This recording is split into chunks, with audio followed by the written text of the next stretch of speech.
Assalamualaikum warahmatullahi wabarakatuh. Pada pembelajaran IPA kali ini, pertemuan kedua kita akan bahas tentang gaya dan hukum Newton. Nah, mengapa sih benda itu bisa bergerak? Nah, benda itu bisa bergerak karena dipengaruhi oleh gaya-gaya yang bekerja pada benda tersebut. Nah, sekarang apa sih yang dimaksud dengan gaya? Gaya adalah suatu tarikan atau dorongan yang dapat mengakibatkan suatu benda menjadi bergerak atau suatu benda menjadi berubah kedudukannya. Nah, simbol gaya itu F atau force. Nah, gaya merupakan besaran vektor karena memiliki besaran, memiliki nilai dan arah. Sedangkan biasa digambarkan dengan anak panah dan satuannya itu Newton atau disingkat itu N.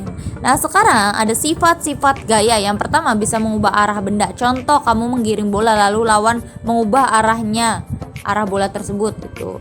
Nah, yang kedua, mengubah kecepatan gerak benda.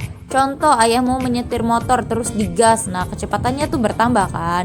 Nah, yang ketiga itu bisa mengakibatkan benda bergerak jadi diam. Contoh, kamu naik sepeda dan direm, tadinya bergerak jadi diam.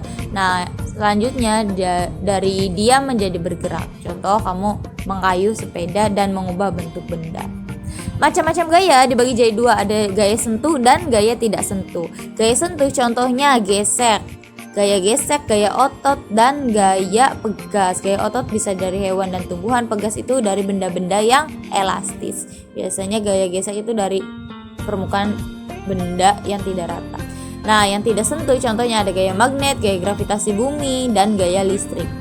Nah, selanjutnya ada yang disebut dengan resultan gaya. Resultan gaya merupakan perpaduan dua gaya atau lebih yang bekerja pada suatu benda. Nah, jika gayanya searah, maka gaya tinggal dijumlahkan. Di sini ada yang searah, F1 dan F2-nya tinggal dijumlahkan. Nah, jika berlawanan arah, maka hitung selisihnya. Caranya gimana? F yang nilainya besar dikurangi F yang nilainya kecil. Contoh soal untuk resultan gaya, di sini ada soal nomor 1, ada yang searah itu F1 20, F2 10, itu 30, tinggal tambahkan saja. Yang berlawanan tinggal yang besar dikurangi yang kecil. Oke, pembahasan kali ini saya akan mencoba menyelesaikan beberapa contoh soal dari resultan gaya.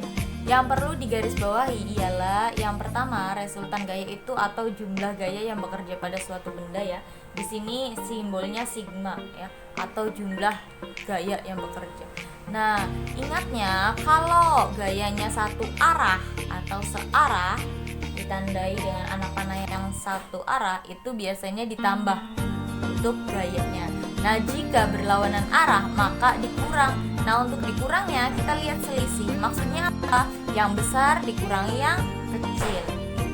Nah, untuk contoh soal yang pertama itu contoh dari yang searah. Pertama kita tulis diketahuinya terlebih dahulu. Apa yang diketahui?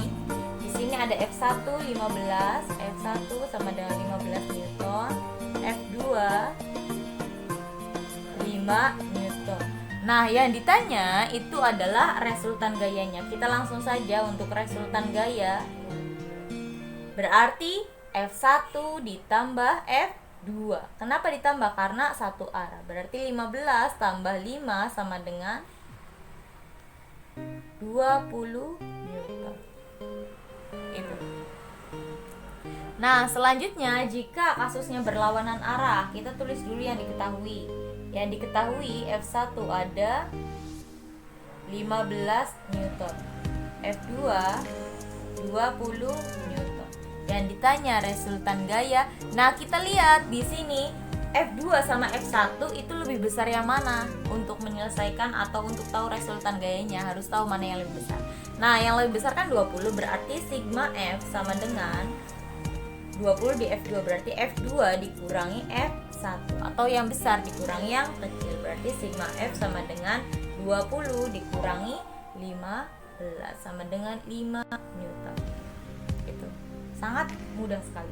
Nah, yang ketiga itu gimana sih ceritanya kalau seandainya suatu benda didorong oleh si A atau si orang satu itu dengan 10 Newton, dan nah yang orang dua ini satunya itu sama 10 Newton, maka sigma F sama dengan F1 dikurang F2, atau bisa kebalikannya sigma F sama dengan 10 dikurang 10 sama dengan 0. Maka kesimpulannya untuk kasus yang ketiga itu bendanya akan diam. Hukum Newton. Hukum 1 Newton. Suatu benda akan tetap bergerak lurus beraturan jika resultan gaya yang bekerja pada benda tersebut adalah 0.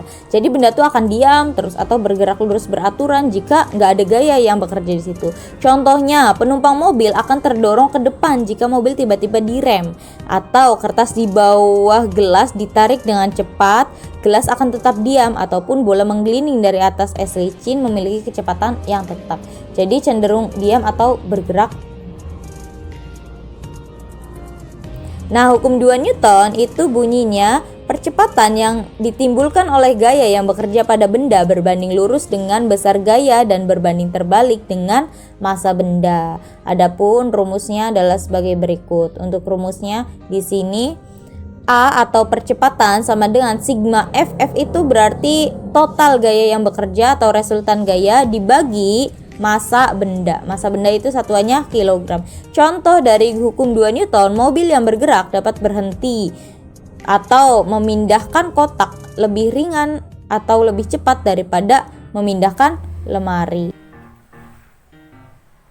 Selanjutnya kita akan bahas tentang hukum 2 Newton. Adapun rumusnya itu gaya sama dengan massa dikali percepatan. M itu massa, A itu percepatan, F itu gaya. Nah, adapun gimana sih caranya untuk mencari percepatan? Rumusnya kita tinggal ingat segitiga ini ya. Segitiga nanti kamu bisa buat segitiga, di atasnya F, di sampingnya M, di sininya A. Nah, kalau yang ditanya F karena di bawah berarti dikali. Nah, kalau yang ditanya M karena ada yang di atasnya, maka rumusnya jadi M sama dengan F per A. Nah, gimana caranya kalau seandainya yang dicari itu percepatan atau A? Nah, untuk mencari percepatan atau A itu rumusnya sama dengan F per M atau gaya dibagi massa. Nah, untuk contoh soalnya saya akan mengatakan gimana cara penyelesaiannya. Nah, contoh sebuah benda didorong oleh dua gaya atau dua orang dengan arah yang berbeda. Si A mendorong sebesar 10 Newton, si B mendorong sebanyak 5 Newton. Nah, yang ditanyakan itu berapa percepatannya jika bendanya itu memiliki massa 20 kg. Kita harus tahu dulu yang diketahuinya. Yang pertama kita harus tahu resultan gayanya. Seperti tadi telah dibahas, untuk resultan jika berlawanan itu dikurangi. Nah, yang dikurangi itu yang besar dikurangi yang kecil. Di sini yang besar itu 10, berarti F1 dikurang F2 sama dengan 10 dikurang 5 sama dengan 5 Newton. Jadi sigma F-nya atau gayanya sudah diketahui itu 5 Newton. Nah, selanjutnya contoh soal nomor 2. Sebuah benda didorong dengan dua gaya, yang gaya 1 sebesar 10 Newton, gaya 2 belum diketahui. Nah, bendanya memiliki massa 3 kg. Jika percepatan 5 meter per sekon kuadrat, tentukan besar F2. Berarti yang ditanyakan itu gaya atau M. Nah, kita harus tulis dulu yang diketahuinya. Yang pertama itu ada massa atau M itu sebesar 3 kg. Nah, selanjutnya ada F1 sebesar 10 Newton. Nah, A atau percepatan itu sebesar 5 meter per sekon kuadrat.